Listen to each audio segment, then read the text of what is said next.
आज ही Doubtnut app download करें। Doubtnut पर होगा अब आपके सभी मैथ्स, केमिस्ट्री, फिजिक्स और बायोलॉजी डाउट्स का सफाया। बस अपने क्वेश्चन की फोटो खींचो, उसे क्रॉप करो और तुरंत वीडियो सोल्यूशन पाओ। Download now. हेलो गाइस, तुम्हारा क्वेश्चन है a balanced chemical equation is based on. तो ये पूछ रहे हैं कि बैलेंस्ड केमिकल इक्वेशन, किसी भी इक्वेशन को हम किस बेसिस पे बैलेंस करते हैं। तो अगर हम देखें तो हमें 4 लॉज दिए। पहला दिया law of conservation of mass, law of constant proportion, law of multiple proportion और लॉ ऑफ कंबाइनिंग वेट्स। तो हमें इन सबको एक एक करके डिस्कस करना पड़ेगा इनके बारे में जानने के लिए।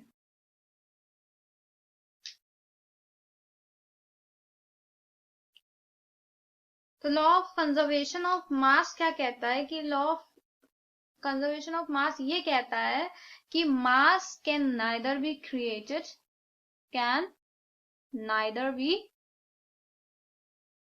क्रिएटेड नॉर डिस्ट्रॉयड,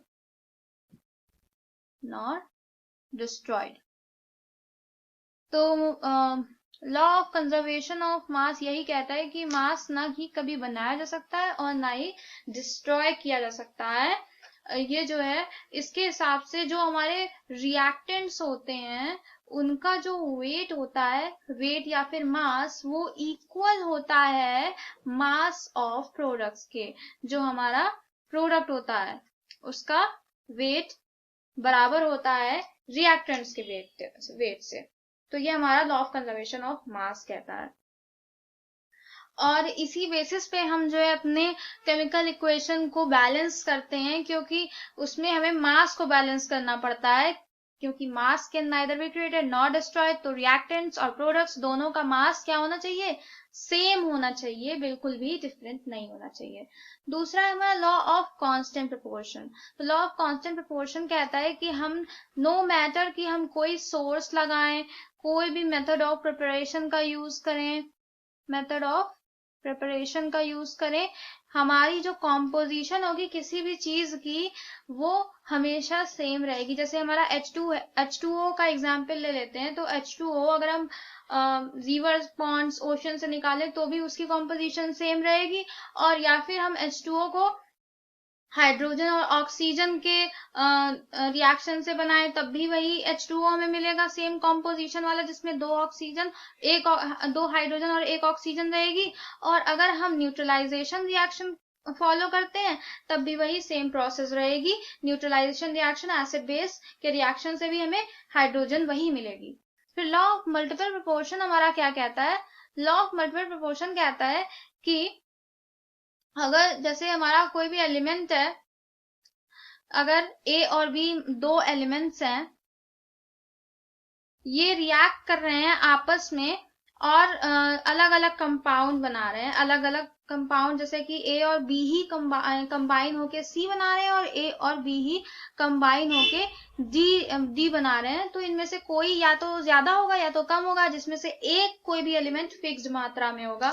इन दोनों में से कोई भी एक एलिमेंट क्या होगा? ए और बी में से फिक्स होगा। और जो बिना फिक्स वाला एलिमेंट होगा, जिसकी वेट क्या होगा, जिसका वेट फिक्स्ड नहीं होगा, वो क्या करेगा? Bear simple ratio, bear simple ratio, यानी कि one of the element will be a simple ratio. इन दोनों में से कोई भी एक ऐसा एलिमेंट होगा जो कि सिंपल रेशियो बियर करेगा। फिर चौथा है लॉ ऑफ कंबाइनिंग वेट्स। तो लॉ ऑफ कंबाइनिंग वेट्स क्या कहता है कि अगर कोई भी एलिमेंट है तो ए, बी और सी, लॉ ऑफ कंबाइनिंग वेट्स को हम लॉ ऑफ रेसिप्रोकल प्रोपोर्शन भी कहते हैं, क्योंकि इसमें हमारे 3 एलिमेंट्स होते हैं। जैसे कि अगर हमारा ए प्लस बी सी के साथ रिएक्ट कर रहे हैं, 2 एलिमेंट्स किसी तीसरे एलिमेंट के साथ रिएक्ट कर रहे हैं, तो जो तीसरा एलिमेंट होगा इसका जो वेट होगा ये क्या होगा? एक फिक्स्ड रेशियो होगा या फिर सिंपल रेशियो होगा। ये फिक्स्ड रेशियो में या फिर सिंपल रेशियो में इनके साथ कंबाइन करेगा और हमें प्रोडक्ट देगा।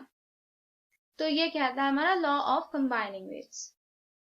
तो अगर हम देखें तो लॉ ऑफ कंजर्वेशन ऑफ मास कहता है मास can neither be created nor destroyed, और इसी के बेसिस पे हमारी केमिकल इक्वेशन को बैलेंस किया जाता है। दूसरा है हमारा लॉ ऑफ कांस्टेंट प्रोपोर्शन, ये इसके बेसिस पे नहीं किया जा सकता है बैलेंस, क्योंकि कांस्टेंट प्रोपोर्शन यहाँ पे कहीं यूज ही नहीं होना है। लॉ ऑफ मल्टीपल प्रोपोर्शन, ये भी यहाँ पे यूज नहीं होता है, और लॉ ऑफ कंबाइनिंग वेट्स भी यहाँ पे यूज नहीं होता है, ये 3 के केस में यूज होता है। तो हमारा करेक्ट आंसर हो जाता है ऑप्शन नंबर 1, यानी कि law of conservation of mass. Class 6 से 12 से लेके नीट, IIT, JEE मेंस और एडवांस के लेवल तक 10 मिलियन से ज़्यादा स्टूडेंट्स का भरोसा। आज ही डाउनलोड करें डाउटनेट ऐप या व्हाट्सएप कीजिए अपने डाउट्स 8400 400 400 पर।